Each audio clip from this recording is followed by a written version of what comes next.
cette forme-là ou cette forme-là. Quand on vous demande de représenter, vous les représentez pas les deux. Vous représentez l'une d'elles. Parce que le nombre de stéréoisomères ici, c'est 2. Il y a le cis et le trans. Celle-là et celle-là, ils sont identiques. Celle-là et celle-là, c'est identique. Il suffit de faire la rotation. Tu as le cycle, tu as comme le même. Donc, ici, le 6, c'est celui-là, et le trans, c'est celui-là. Donc, il suffit de représenter l'un des deux pour le 6 et pour le trans. Par contre, pour cette molécule, là, quand je dis 6Z, 6E, il faut que ça soit différent. C'est toutes ces représentées. Il y a le et, ça veut dire il y a 4 stéréoisomères différents. Ils sont différents. D'accord? Ce n'est pas les mêmes. On va commencer par représenter l'un d'eux. Par exemple, moi je vais représenter l'un, je vous laisse le soin de représenter les autres. Alors, on va lire la configuration, je vous laisse le soin de la lire. Alors, regardez. Celui-là, le cycle, comment il est? Alors, comment il est le cycle? Comment vous le voyez? Est-ce qu'il est 6? Est-ce qu'il est trans? Qui fait chaque fois trans? Le cycle, là, le cycle. 6. Regardez les groupements volumineux. Comme le groupement, comme le NH2. Comment ils sont? Est-ce qu'ils sont dirigés du même côté? Est-ce qu'ils sont dirigés de part et d'autre du plan? Même côté. Ils sont dirigés du même côté. D'accord? Hada ou Hada, ils sont dirigés du même côté. Donc, c'est un 6. D'accord? Si je veux avoir le trans, moi, je ne vais pas déplacer la grande molécule, Hadia. Je veux avoir, par exemple, le trans. Je déplacerai le NH2. Dire en arrière, j'aurai le trans. D'accord? Ce n'est pas la peine c'est-à-dire de changer la place à toute cette volumineuse molécule. Alors, pour la double liaison, comment elle est? Est-ce que c'est un Z? Est-ce que c'est un E? La volumineuse molécule. Est-ce que c'est un Z? Est-ce que c'est un E?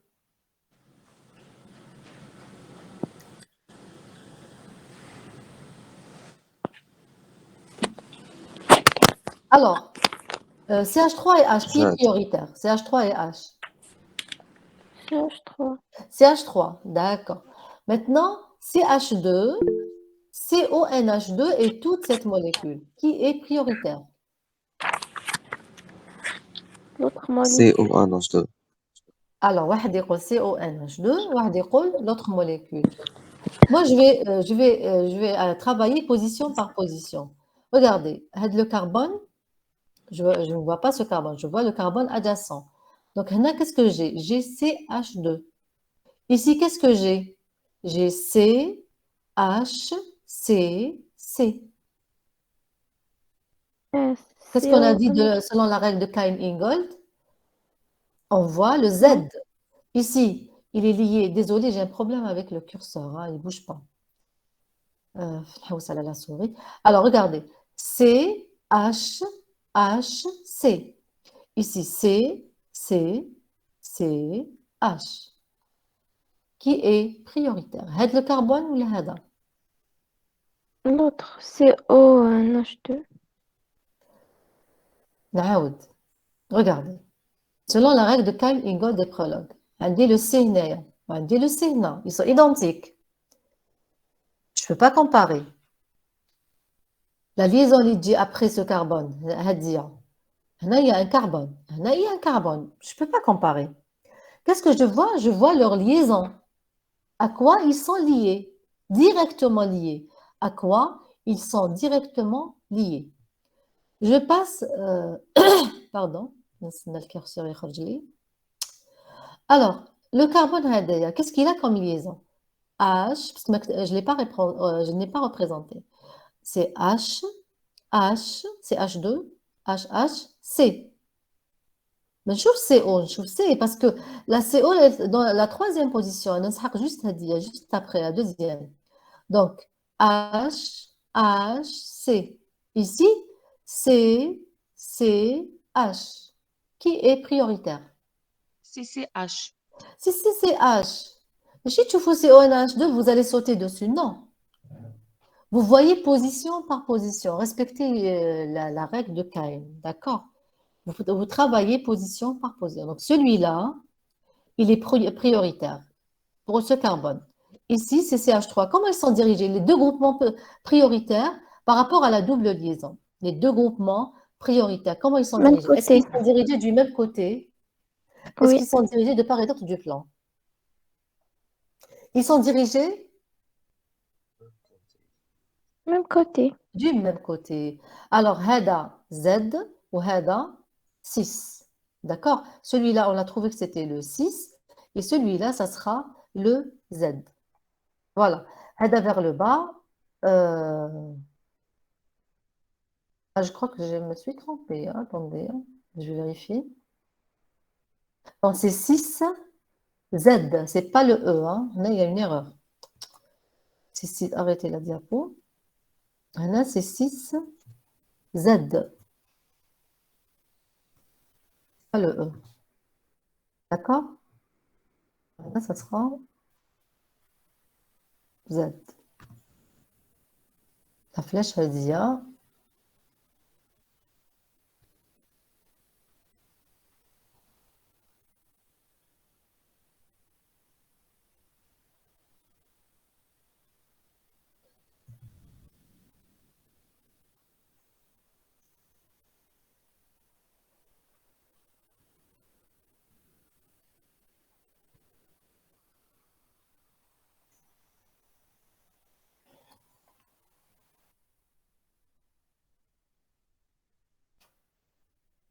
Voilà.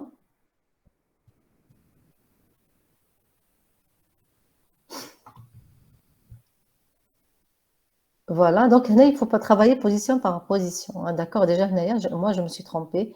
Donc, c'est le Z. 6 Z. Et l'autre, ça sera. Donc, je vais représenter je crois que c'est le E. Z. Là, c'est le E, Z. Donc, j'ai changé la position. Tu as le NH2, d'accord? Je tombe sur le trans Z. Là, j'ai représenté le trans Z. Qu'est-ce que j'ai fait? Je n'ai pas changé cette molécule. J'ai laissé telle qu'elle. J'ai changé la position de NH2. Il est devenu vers l'arrière et le H en avant. Qu'est-ce qui va se passer? Donc, le NH2 là vers le bas, en arrière. Et la molécule, elle est vers le haut. Donc, ça devient le transversal.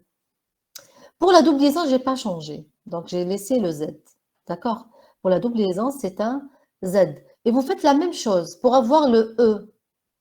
Il ne faut pas changer toute cette molécule. Il faut changer les deux pour avoir le E. Déplacer le CH3. Alors, le CH3 qui est ou le H, vous allez avoir le E. La même chose ici.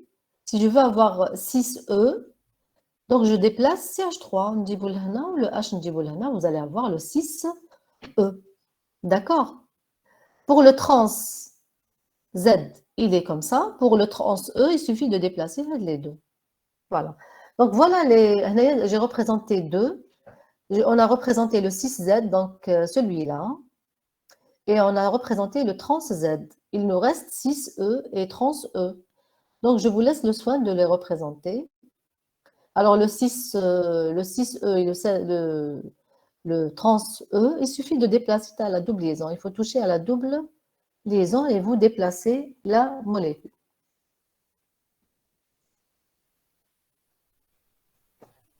Est-ce qu'il y a des questions concernant cet exercice?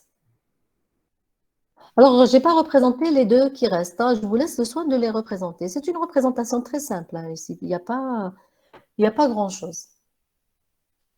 Il suffit de mettre en arrière et en avant, que ce soit dans la double liaison, que ce soit dans les cycles. Est-ce que c'est clair? Oui. Maintenant, si on vous rajoute un carbone asymétrique, il ne faut pas vous effrayer, il n'y a rien du tout. Avec le carbone asymétrique, des fois R, des fois S.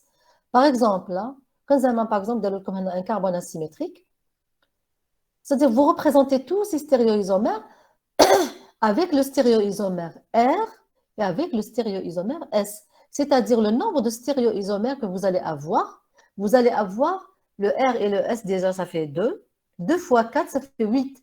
Vous allez avoir 8 possibilités de représentation dans le cas où vous avez un carbone asymétrique et 2 isomères géométriques. Tu as la double liaison et le cycle. D'accord? Bon, on ne va pas vous compliquer aussi la vie, mais il se peut que vous ayez un carbone asymétrique avec 2 stéréoisomères géométriques différents. D'accord? D'accord. Voilà. En général, c'est le nombre de stéréoisomères optiques fois le nombre de stéréoisomères géométriques, fois le nombre de stéréoisomères géométriques. C'est ça le nombre de stéréoisomères total de la molécule possible de se former. C'est bon? Alors, toujours, si vous vous rappelez, on a fait l'exercice 6.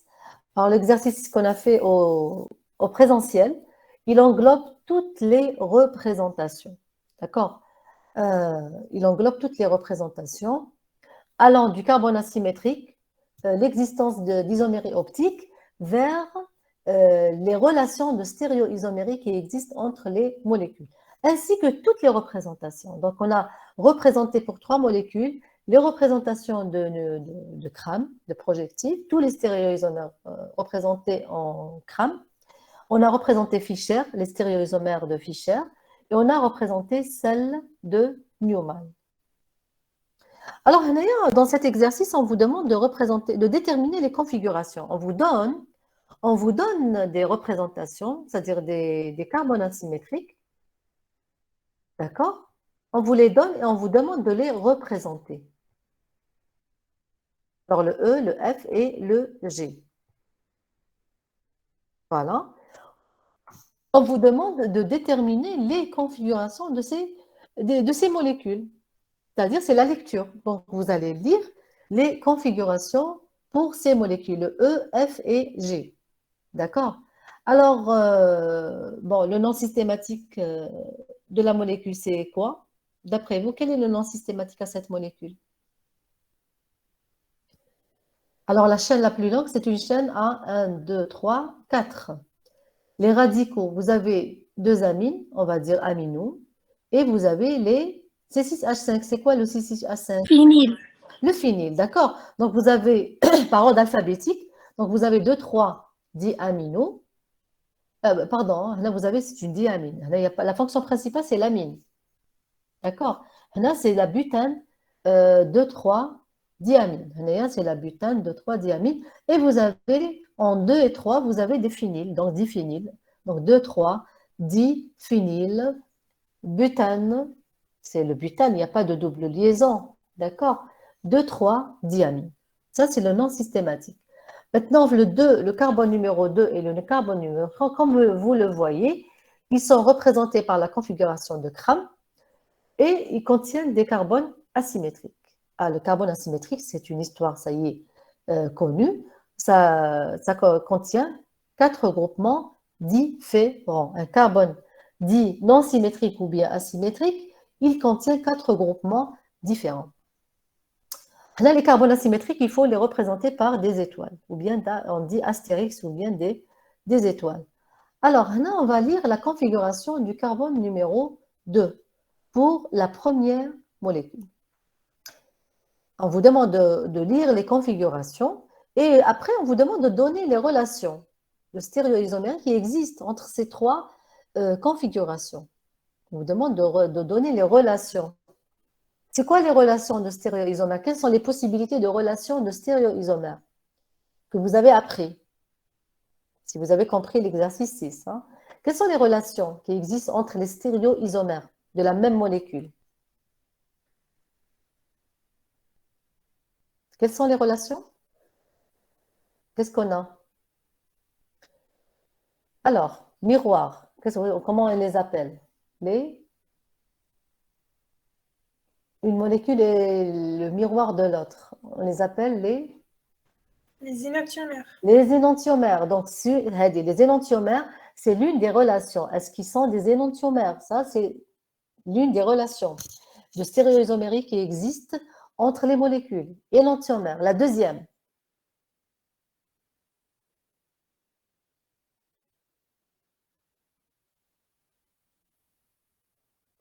Alors, énantiomère, après, واش كاين comme relation?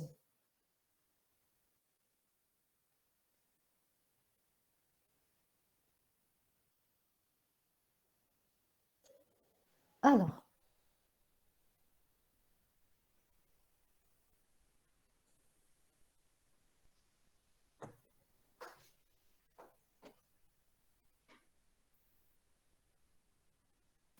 Diastéréoisomère. les diastéréoisomères, les molécules qui n'ont aucune relation dans l'espace, ils ne sont pas identiques, ils ne sont pas miroirs, ils ne sont pas conformaires. On les appelle les diastéréoisomères. Diastéréoisomères, c'est-à-dire à 3 dimensions, dans l'espace, ils sont différents. D'accord, les diastéréoisomères. Alors, je rappelle, diastéréoisomère, énantiomère, quoi encore? Alors, Madame Erapti, elle vous a fait tout un exercice sur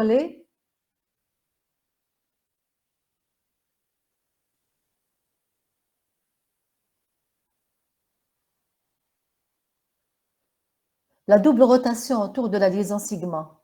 Vous donne des...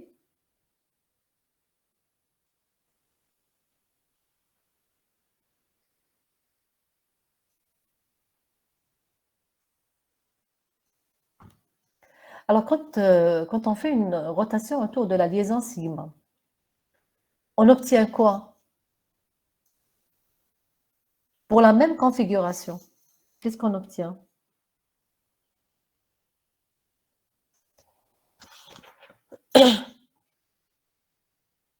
Je prends un de la molécule, je fais une rotation autour de la liaison sigma. J'obtiens plusieurs formes. D'accord? C'est pas des configurations. Je prends la même molécule, je ne change pas de configuration et je fais des rotations autour de la liaison sigma. Je n'ai rien changé, la configuration est toujours le même. Mais j'obtiens des différentes formes. On les appelle les conformères. D'accord? Alors, les conformères, c'est le résultat de la libre rotation autour de la liaison sigma. Est-ce que c'est ce qui a été fait dans l'exercice des représentations de Newman? علاش درتو هذوك les représentations 60 degrés, 180? Alors, tout ça, on les appelle les conformères. D'accord? Les conformères, c'est le résultat de la libre rotation autour de la liaison sigma. D'accord? Donc, je rappelle, donc, les énantiomères, c'est l'image, l'un est l'image de l'autre à travers un miroir plan. Les diastéréoisomères, c'est des molécules qui n'ont aucune relation dans l'espace, c'est des dias. Nous avons les conformères. Les conformères, c'est la même configuration à laquelle on lui attribue plusieurs formes autour de la liaison sigma. C'est des conformères. Et vous avez la relation d'identique. Une molécule, elle est identique à une autre. D'accord? On peut avoir deux molécules identiques. D'accord? Voilà. Comme la forme méso, elle est identique, donc les deux formes sont identiques. RS et SR, c'est identique. Alors, dans les relations que vous devriez connaître, les notions, il faut les connaître. Hein, parce que quand on vous demande de déterminer la relation de stéréoisomère qui existe entre les molécules, il faut connaître les définitions. Maintenant, on va passer par la lecture des configurations. On va commencer par le premier, le 2. Alors, le 2, comment on va le lire? Alors, dans l'exercice, on vous dit indiquer la relation de stéréoisomérie. Alors, énantiomère, diastéréose, conformère, identique qui existent entre ces différentes représentations et donner celles qui sont chirales. D'accord? Celles qui sont chirales. Alors, le nom systématique de la molécule 2,3-diphénylbutylamine ou bien butanamine. Hein, c'est juste, même butylamine, c'est juste. Hein. On dit alkylamine ou bien alkanamine, la nomenclature des amines. Alors, tout ça, on l'a dit au préalable. Alors, la molécule. Alors, combien de carbone asymétrique contient ces molécules? Est-ce que d'abord, c'est le même nom systématique pour les trois molécules? Est-ce que c'est le même nom? Est-ce qu'il y a un changement entre les molécules? Est-ce qu'il s'agit de la même molécule? Oui. Il s'agit de la même molécule, donc c'est le même nom systématique. Alors la différence, elle est dans les représentations spatiales. C'est la représentation spatiale, on vous demande justement d'indiquer la relation de stéréoisomère. isomérique. La molécule, elle contient combien de carbone asymétrique? Combien? 2. Mais comment ils sont? Est-ce qu'ils sont identiques? Est-ce qu'ils sont différents? Les carbones asymétriques identiques, elles ont les mêmes liens. Différent. Différents, ça veut dire elles ont des liens différents. On a كيفاش راكم تشوفوهم؟ C'est des carbones asymétriques, comment ils sont?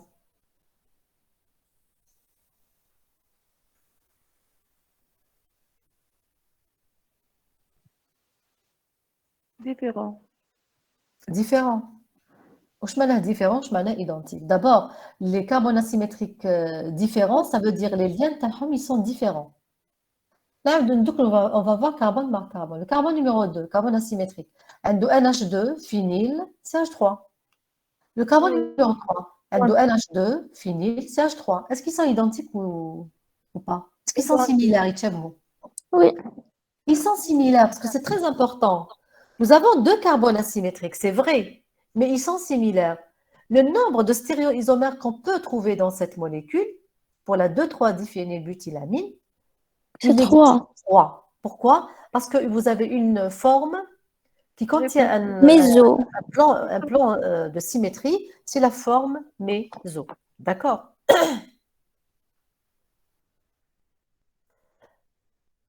Alors, les F, E et G sont des stéréoisomères. C'est des stéréoisomères. La molécule, on va déterminer. Alors, quels sont les différents stéréoisomères possibles qu'on peut trouver pour cette molécule?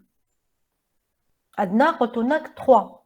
D'accord. S, R, R, R, Très bien. S. Les 4 possibilités, c'est qu'on peut avoir RR et son image à travers un miroir blanc SS. Et vous avez le RS et SR. Alors là, vous avez, là c'est R, là c'est SS. D'accord? Là c'est S. S. Voilà.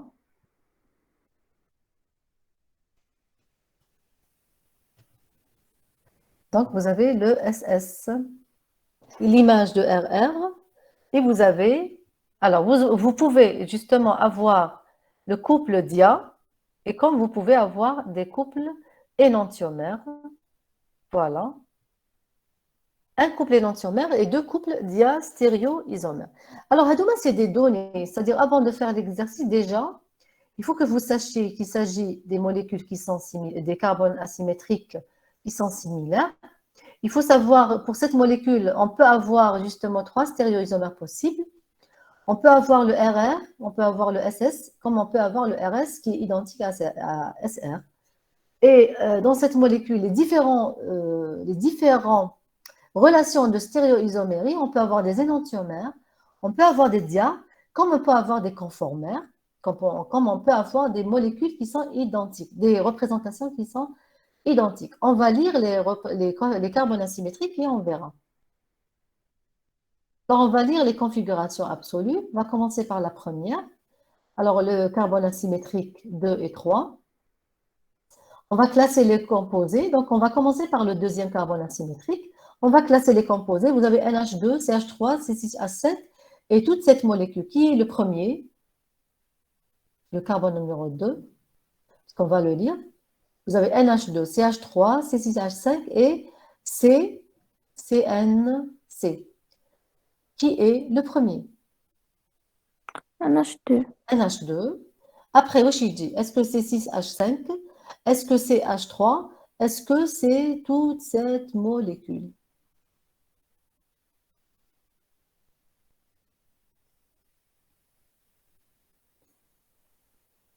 Alors, d'après la règle de Cain, La molécule. toute cette molécule, bien sûr. Alors, parce que vous avez déjà l'azote. Ce carbone, il est lié à, regardez, comme CH3, comme C6H5. Le C6H5, il est lié parce que vous avez une double liaison sur le noyau aromatique. Vous avez doublement lié avec C et vous avez simplement lié avec C. Ici, vous avez une liaison CC, vous avez C et vous avez l'azote. D'accord? Et vous avez l'azote. Donc, il prend numéro 2. Le troisième, ça sera le C6H5. Alors, on va faire la lecture. هنا كيفاش راح نديروا la lecture 1, 2, 3. واش تخرج لنا؟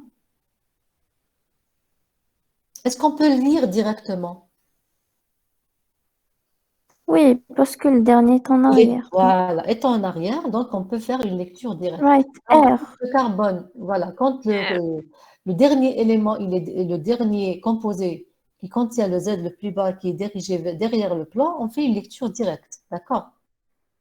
On va vers le deuxième carbone asymétrique. Donc, le premier, on a dit que c'était R. Le deuxième carbone asymétrique, donc vous avez toujours le même ordre. 1, 2, 3. C'est un S. Donc là, l'inverse des aiguilles d'une montre, c'est un S. Donc 2 R, 3 S. Très bien. On va vers la deuxième molécule. Alors, qu'est-ce que vous voyez dans la deuxième molécule? Le CH3, comment il est maintenant? نديرو l'inverse. Voilà, on va lire et on va inverser. Donc, on va bien sûr casser le composé. On va lire 2A qui devient 2S. Pourquoi? Parce que le CH3, il est devient en avant. Très bien. Alors, pour le troisième carbone asymétrique, ça ne pose pas de problème. Maintenant, pour le dernier, regardez. Alors, pour le dernier, voyez quand il est dans le plan. La lecture quand il est dans le plan. Bon, je fais un petit rappel avant de faire vers le plan. Alors, derrière le plan, c'est une lecture directe. Quand le Z, celui qui a le Z le plus bas, quand il est derrière le plan, on fait une lecture directe. D'accord? نقرأ directement. Quand il est en avant, واش ندير؟ J'inverse, كيما هنايا. J'inverse, d'accord. Maintenant, quand il est dans le plan, qu'est-ce que je vois? Je vois l'atome. Alors, bon, là, j'ai montré. Je vois l'atome. Si la liaison en arrière est à un seul déplacement, on inverse la lecture. Si la liaison qui est en arrière, elle est à 2 déplacements, on conserve la lecture. Je chauffe la liaison. Alors, le CH3, il est là. D'accord? C'est celui-là, هذا هو لازم يكون en arrière. C'est ça. Alors qu'il est dans le plan ici. Je chauffe la liaison qui est en arrière. Comment elle est? Elle est à un déplacement. Elle n'est pas à 2 déplacements. Ici, elle est à un déplacement. Si elle était là, c'est-à-dire la liaison en arrière, qu'est-ce que je fais? Je conserve la lecture. Quand elle est à un déplacement, j'inverse la lecture.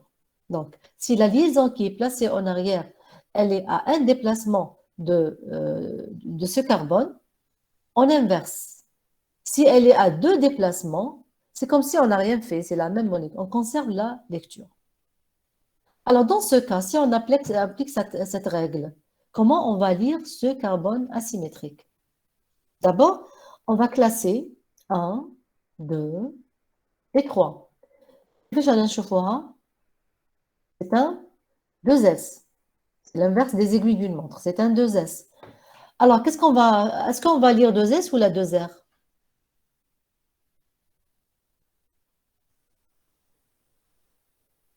Qu'est-ce qu'on va lire? 2 R.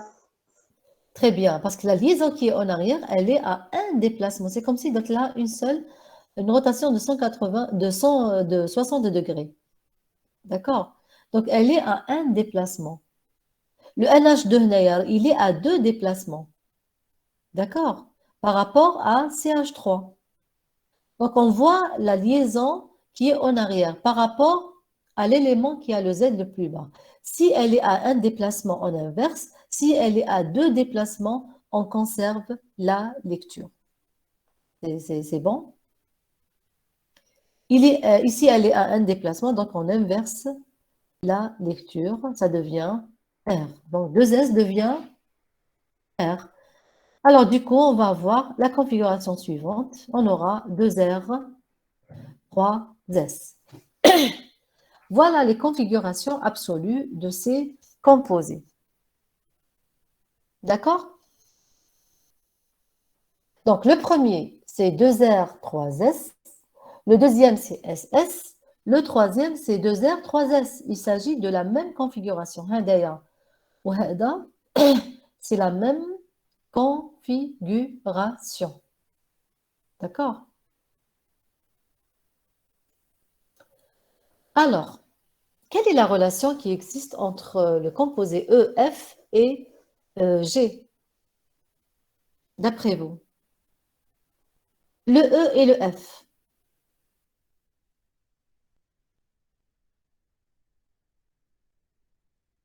Alors, le E et le F, RS et SS, comment ils sont? Diastéréomère. C'est des diastéréoisomères. Donc, entre le E et le F, c'est des diastéréoisomères. On revient aux relations qu'on a dressées tout à l'heure. Donc, RR et SR et SS et RS, c'est des diastéréoisomères. Très bien. La relation entre le deuxième et le dernier, SS et RS,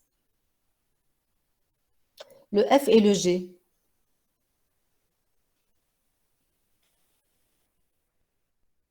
Le F et le G, celui-là et celui-là, RS et SS, c'est des Dia. dia, d'accord. Hadouma, c'est des dia stéréoisomères.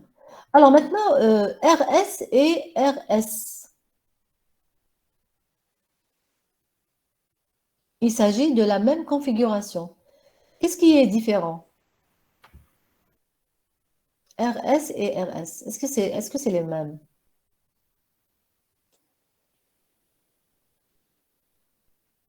وش اللي تبدل? Regardez bien. Qu'est-ce qu'il a changé? Le troisième carbone asymétrique, c'est le même. Regardez, CH3, il est là, NH2, C6H5, CH3, NH2, C6H5. Qu'est-ce qui s'est passé pour le carbone numéro 2? Il est toujours R ici, il est toujours R. Moi, je donne Parce qu'on a fait 2 déplacements. On a fait rotation, une rotation autour de la liaison sigma. Attention, j'ai un curseur qui part. Alors, là, il y a une liaison sigma entre la liaison 2 et 3. Vous avez une liaison sigma. Ça permet une libre rotation. Donc, là, vous avez une libre rotation. Qu'est-ce qui va se passer? Là, le NH2, il a poussé. Donc, NH2, quand il vient par là, donc le C6H5, il dit là, CH3, il dit là. Donc, finalement, qu'est-ce qu'on a fait? La rotation autour de la liaison sigma nous donne des c'est les Conformères. conformères. Alors, ils ont ce que c'est que les conformères. De toute façon, vous allez les voir au TP. Les conformères, c'est le résultat de la libre rotation autour de la liaison sigma de la même configuration. Il faut qu'elle ait la même configuration. Par exemple, celui-là et celui-là, c'est des conformères. Non. D'accord? Il faut d'abord, pour avoir des conformères, il faut que vous ayez la même configuration. C'est-à-dire que la même configuration, on déroule la rotation autour de la liaison sigma. Au fait, les conformères, pourquoi on fait les conformères? La molécule, elle tourne de façon à trouver la position la plus stable. La molécule, elle tourne de façon à trouver la position la plus stable. Et la position la plus stable, c'est celle qui présente le minimum d'interactions répulsives et le maximum d'interactions attractives. C'est ce que vous avez vu avec Madame Merabti pour l'exercice, la rotation autour de la liaison sigma. C'est-à-dire que la rotation, la molécule, en réalité, elle l'a fait. Elle tourne, la molécule. Elle tourne jusqu'à trouver la position ou le conformère le plus stable. Et quelle est, d'après, enfin, la stabilité, elle est liée à quoi? À l'énergie intermoléculaire et intramoléculaire. Donc, la molécule, quand est-ce qu'elle est stable? C'est quand il y a des interactions de type liaison hydrogène. Non, quand il y a de minimum d'interactions attractives, minimum d'interactions plutôt répulsives et le maximum d'interactions attractives. D'accord? Les interactions attractives, ça stabilise la molécule. La molécule, elle est stable. Quand il y a une répulsion, la molécule, elle est instable. D'accord? La molécule, elle est instable.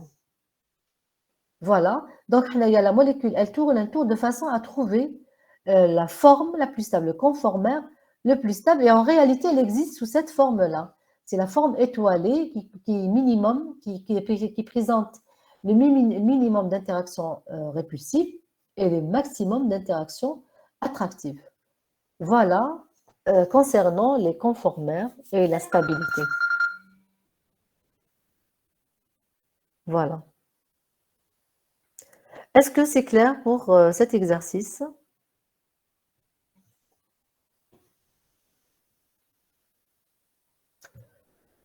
Oui. Yeah. Voilà. Alors, en récapitulatif, quand on vous demande la relation de stéréoisomérie, il faut penser aux dia, aux énantiomères, aux conformères ou bien des formes identiques. D'accord?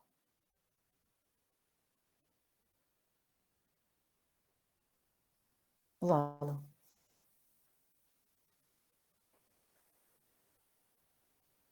C'est bon?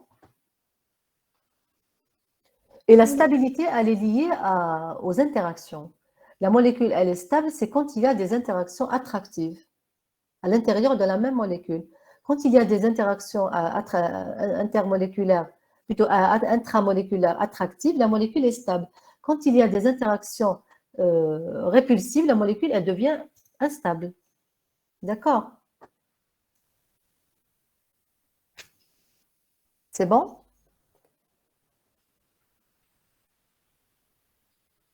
Oui. Donc, s'il n'y a pas de questions, on passe à la suite. Madame, pardonnez-moi, mais on a encore 4 heures de cours après-midi. Déjà là, on est fatigué. Excusez-moi. Il est 11h30. 11h30. D'accord. C'est Ouais. bon, on arrête ici, Madame On va Cody. s'arrêter là. C'est bon. J'ai pas vu Merci. là. On va s'arrêter là. Est-ce que vous avez, enfin, on va faire une séance en plus. Bon, demain matin, c'est impossible parce que j'ai un enseignement. Pour Madame, moi et Madame Merapti, on vous propose enfin, demain après-midi, si vous n'avez pas d'autres enseignements.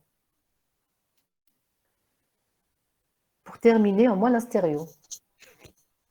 Madame, contactez la déléguée. Bonjour madame. Bien la déléguée, Thomas, est-ce que vous avez enseignement demain après-midi?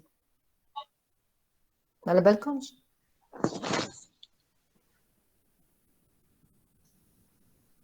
Oui, Oui on madame a كاين à 13h. واش عندكم؟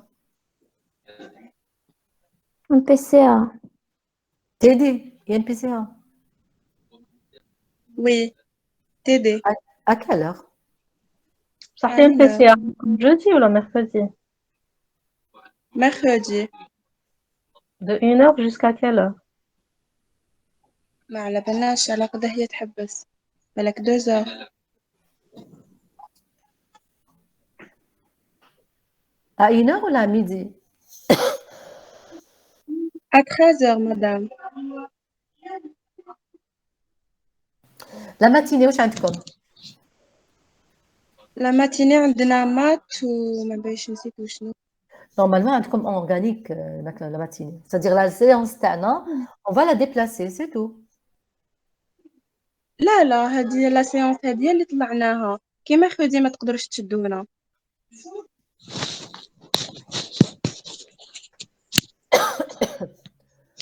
D'habitude, يديروا maths à 1h. Donc, le maths طلعتوها à 10h, c'est ça? Non, même la prof de maths كانت تحوس une séance ما بدينا لها mercredi. Oui, parce que la semaine passée, قريتوا maths à 1h. Donc, demain, vous allez faire maths à 10h. Oui madame. Et l'IMPCA, c'est à 13h, c'est ça? Le maths, عقداش تكملوا? À midi. À midi. Et MPCA à 13h. Oui. Donc, on peut vous prendre à 14h30. C'est juste pour terminer la stéréochimie, comme ça, parce qu'on est en retard. Hein. Mais on sait pas à quelle heure on finit un PCA. On fait généralement 2 heures.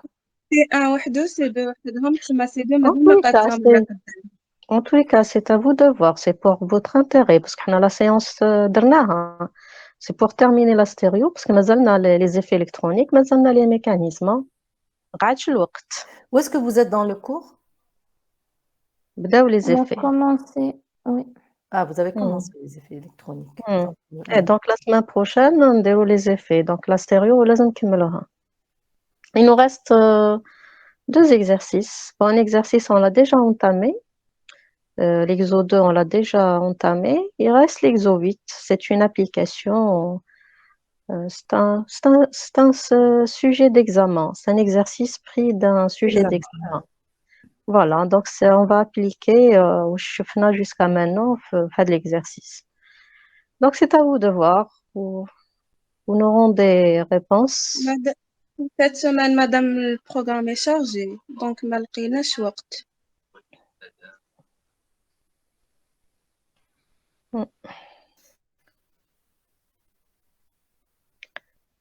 Voilà. مدام إذا تقدري لو ديمانش بلاصة واقع المسيو سعدي شدنا لا خاطرش مسيو سعدي قالنا نشدكم بريزونسيال دونك ما عبالناش ديمانش إذا يشدنا ولا لا إذا ما يشدناش تشدونا من 10 ل 12. Je pense que تقراو الكور. Déjà راكم روطار، même الكور راكم روطار. Je pense pas que ما يشدكمش.